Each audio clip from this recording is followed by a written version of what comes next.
Bonjour. Bonjour à tous.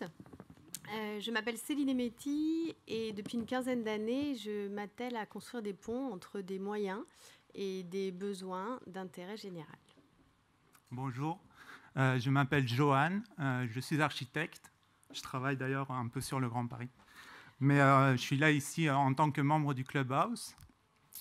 Je suis concerné par la santé mentale en tant qu'usager. Concerné, je dis bien concerné, pas consterné. Et je tiens aussi un blog qui s'appelle Comme des fous, que j'ai appelé Comme des fous, où j'essaie d'apporter un regard neuf et valorisant sur l'expérience de la folie. Et voilà, sortir un peu du cadre un peu plombant et fataliste des maladies mentales. Alors, on est venu aujourd'hui pour vous parler. On aurait beaucoup de choses à vous dire, donc il n'a pas été facile de faire une synthèse de nos messages. Très rapidement, pour poser le contexte, et certains d'entre vous sont probablement plus experts que je ne le suis en matière scientifique. Néanmoins, en gros, en France, 2 millions de personnes ont un diagnostic psychiatrique. Donc ça, c'est pour les personnes qui ont un diagnostic, sans parler de celles qui sont en souffrance et qui n'en ont pas.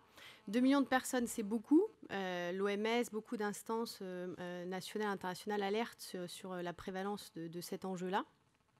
Alors pendant très longtemps, la solution qu'on avait choisie pour les personnes en souffrance, c'était l'enfermement, l'hospitalisation, et donc la mise à l'écart et le soin vraiment d'un point de vue médical. Depuis une vingtaine d'années, un peu plus, la médecine, la recherche scientifique a fait des progrès, donc il y a des meilleurs traitements, qu'ils soient médicamenteux ou autres. C'est pas encore extraordinaire, mais c'est déjà beaucoup mieux qu'avant, et donc ça a permis d'avancer vers ce qu'on appelle un décloisonnement du sanitaire vers le social. Donc les gens sont moins dans le 100% enfermés soins, et donc maintenant les personnes vivent et sont accompagnées de plus en plus dans la cité. Malheureusement, ces maladies-là, donc nous, celles sur lesquelles on travaille en particulier, c'est des schizophrénies, bipolarité, dépression sévère, pour ne citer qu'elles. Et donc le constat qu'on a fait, c'est que, ok, depuis 20 ans, on a changé les dispositifs d'accompagnement, on est moins dans l'enfermement, mais le problème, c'est que ce sont des maladies qui isolent, elles rompent le parcours scolaire, social, professionnel. Et les personnes se retrouvent de plus en plus isolées. Monsieur Legros a rappelé tout à l'heure, malheureusement, un cercle vicieux amène souvent à la rue, avec, selon le SAMU social, un SDF sur 3 qui a une maladie psychique. Donc la question qu'on s'est posée, c'est comment faire le lien entre le rétablissement médical et l'insertion sociale et professionnelle, du moins la vie active des personnes concernées, en les replaçant au cœur du dispositif. Alors beaucoup ont essayé, il y a plein de fantastiques initiatives en France et ailleurs, et heureusement, nous ce qu'on a essayé de faire, c'est de se baser sur une expérience internationale qui s'appelle Clubhouse, un nom qui n'a rien à voir avec du golf ou je ne sais quel autre sport. Ça s'appelle Clubhouse en Italie, en Ouganda, en Corée du Sud, depuis plus de 70 ans, et donc nous on a essayé de créer cette première adaptation de ce modèle d'entraide qui est en plein dans la philosophie d'empowerment, d'encapacitation, et qu'on expérimente à Paris depuis 4 ans. Donc ça, c'est pour la petite théorie, comment faire le lien entre le rétablissement médical et la vie active. Mais le plus simple, c'est que Johan explique concrètement c'est quoi ce Clubhouse. Donc, le Clubhouse Paris, c'est une maison en fait dans le 19e, à 2 pas d'ici. C'est un lieu d'entraide non médicalisé, qui accompagne les personnes vivant avec un trouble psychique dans leur réinsertion socio-professionnelle. C'est un tremplin entre le monde médical et le monde du travail. Il n'y a pas de médecin. Donc concrètement, en fait, concrètement, il n'y a ni soignant ni soigné. Le principe du Clubhouse, c'est en fait qu'on gère on gère la maison ensemble avec le soutien de l'équipe salariée, en se répartissant les tâches comme la préparation des repas, la communication, les tâches administratives ou encore l'entretien des lieux. Voilà. On s'appuie aussi sur les compétences des membres pour animer des ateliers.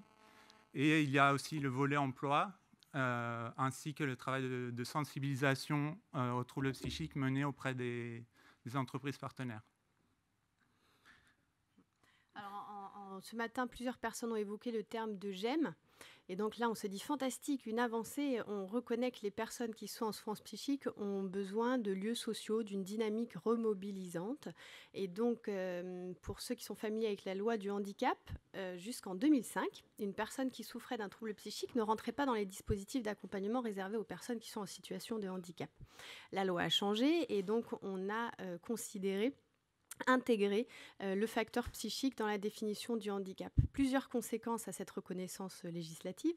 D'abord, un dispositif de compensation qui s'appelle les GEM, et donc il y a à peu près 350 GEM en France. Donc GEM sont des groupes d'entraide mutuelle qui permettent aux personnes qui ont une maladie psy de se retrouver pour s'entraider dans une logique de sociabilisation et d'incitation à l'empowerment et justement à la prise de décision et de redevenir acteur de son devenir.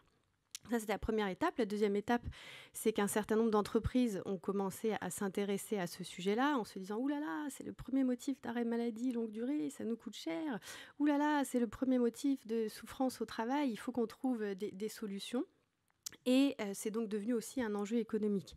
Alors là, c'est un peu un drame pour le fonctionnement de nos institutions publiques, parce qu'on avait déjà réussi, au bout de quelques dizaines d'années, à rapprocher le sanitaire et le social. Et là, on doit rapprocher le sanitaire, le social et le monde de l'entreprise en parlant emploi.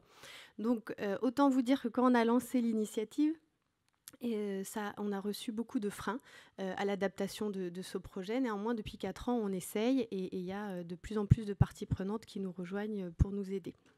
Ce genre d'exercice qu'on fait aujourd'hui, c'est tout à l'heure, on parlait beaucoup de représentants, d'usagers, de personnes concernées. Personnellement, je préfère les experts du vécu, comme disent les Belges.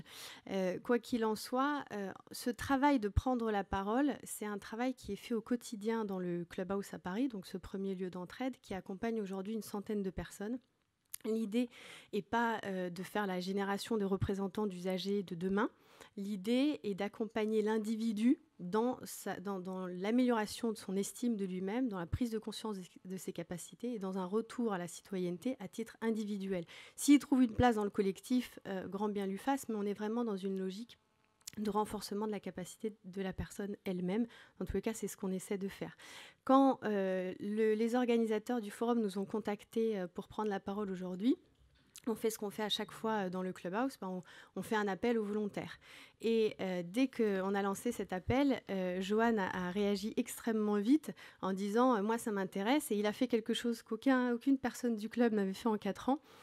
C'est qu'en 24 heures, il a pondu une note de recommandations et de messages qu'il voulait partager dans le cadre de cet institut, de ce forum aujourd'hui. Donc j'arrête de parler, je pense que c'est plus intéressant. Merci, Johan. Alors, par rapport au sujet qui est l'intégration dans la cité, je pense que l'intégration de la cité passe par le fait de se sentir partie prenante de la société. Et selon moi, il y a là 3 points à distinguer. Il y a l'idéal de l'inclusion sociale, qui est l'accès à un logement, à un emploi et à une vie sociale.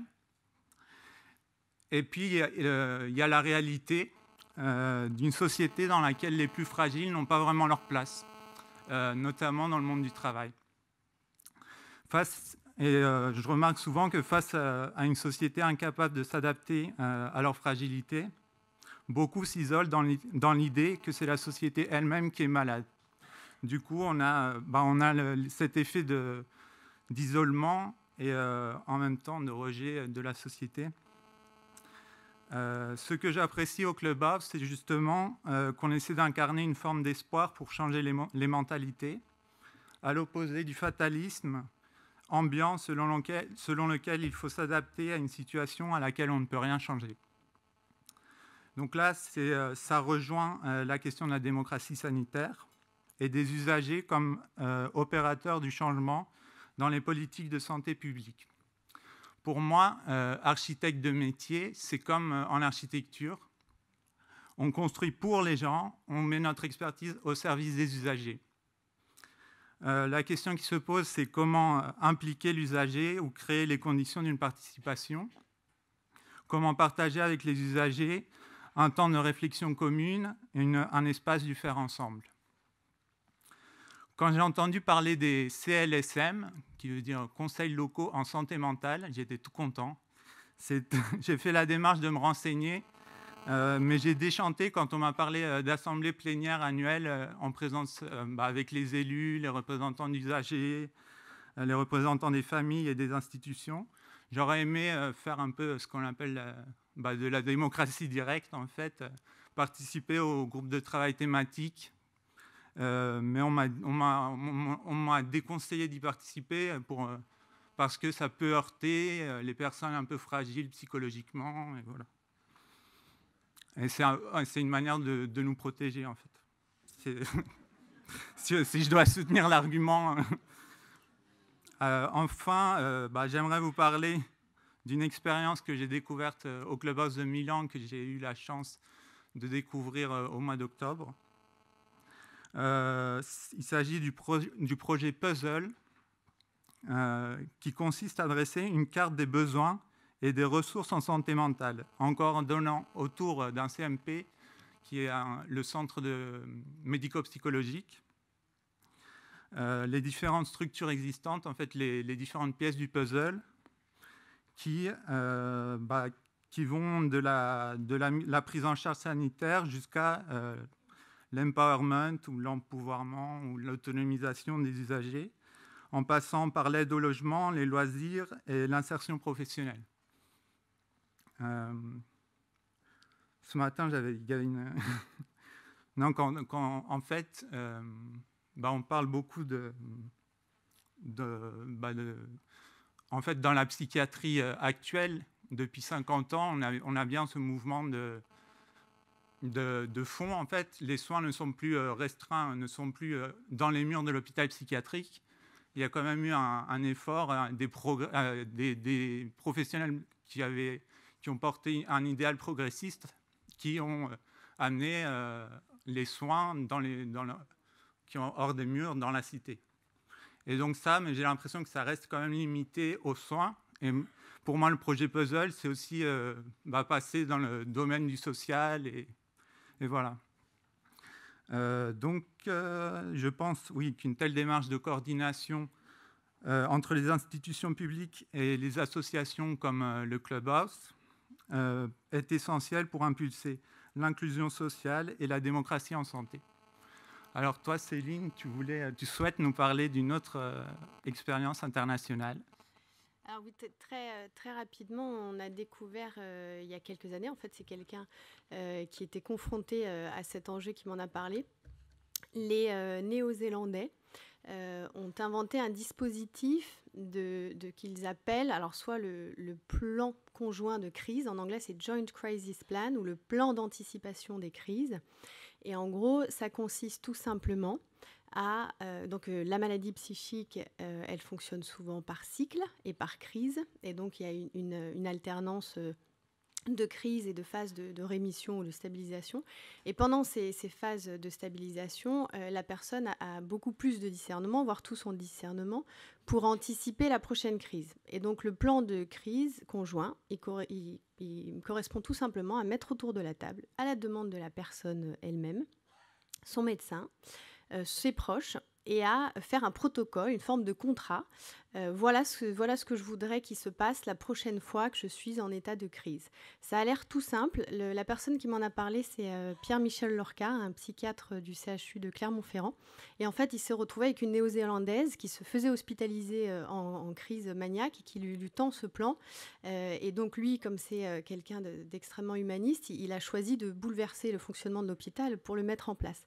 Et en fait, concrètement, ça correspond à quoi ? Ça correspond à anticiper des petites choses qui peuvent avoir énormément d'impact. Par exemple, en état de crise, appeler ma mère et surtout pas mon père ou mon frère. Ou, voilà, c'est par exemple la personne référente. Ça peut être ne me mettez pas sous camisole chimique, mettez-moi plutôt en isolement, plutôt tel traitement, plutôt telle molécule. Enfin, c'est un peu ce qu'on appelle, j'ai oublié le mot technique, c'est pas décret d'anticipation, mais voilà, merci. Merci. Donc directive anticipée, à la nuance près que ça nécessite une évolution assez fréquente en fonction. Voilà, c'est vraiment un pacte thérapeutique qu'on fait avec la personne et en mettant autour de la table soignants et proches. Malheureusement, cette expérience néo-zélandaise, on a tenté de l'adapter en Angleterre. Et elle se voit confrontée au droit. Et donc, il y a des gros enjeux législatifs autour de ce dispositif. Néanmoins, il nous semblait important de le partager avec vous parce que c'est une réflexion d'anticipation. On aime, tout à l'heure, on entendait beaucoup des crises. On réagit souvent aux crises. Les Français, on est très sanguins. Mais peut-être que c'est bien de temps en temps de faire un petit peu de préventif et d'anticiper. Donc voilà l'exemple dont je voulais vous parler.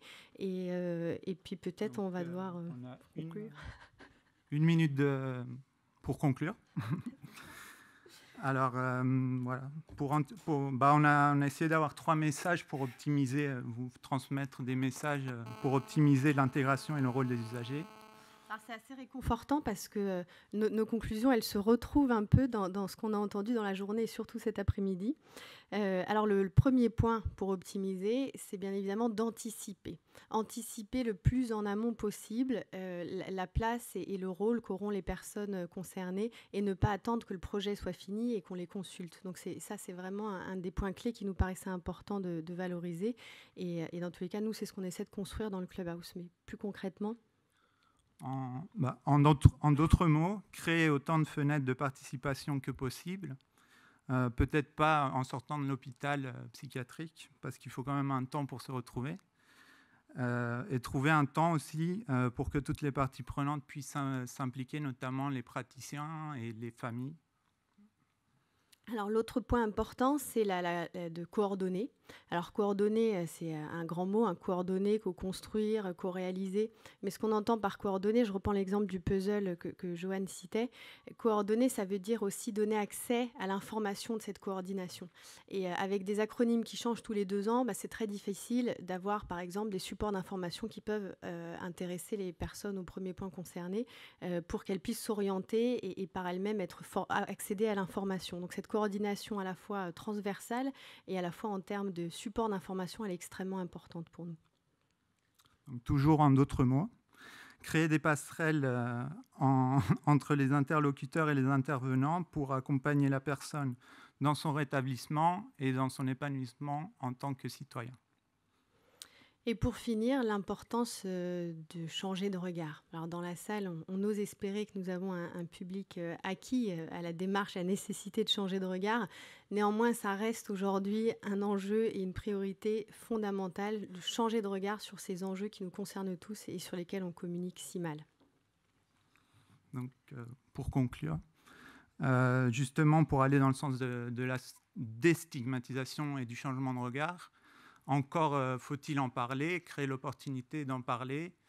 Et on vous remercie d'avoir créé aujourd'hui l'opportunité d'en parler. Et si vous me permettez un dernier mot, c'est de vous inviter, c'est pas prévu ça, de vous inviter, c'est pas Céline, je préfère que ce soit moi qui le fasse. Non, mais vous invitez, vu que Céline travaille vraiment beaucoup pour l'association, vous invitez si vous voulez... vous joindre à l'aventure Clubhouse et à la cause de la santé mentale, à devenir bénévole ou donner un peu de votre temps. Voilà. On fait une porte ouverte le 16 mars, juste à côté.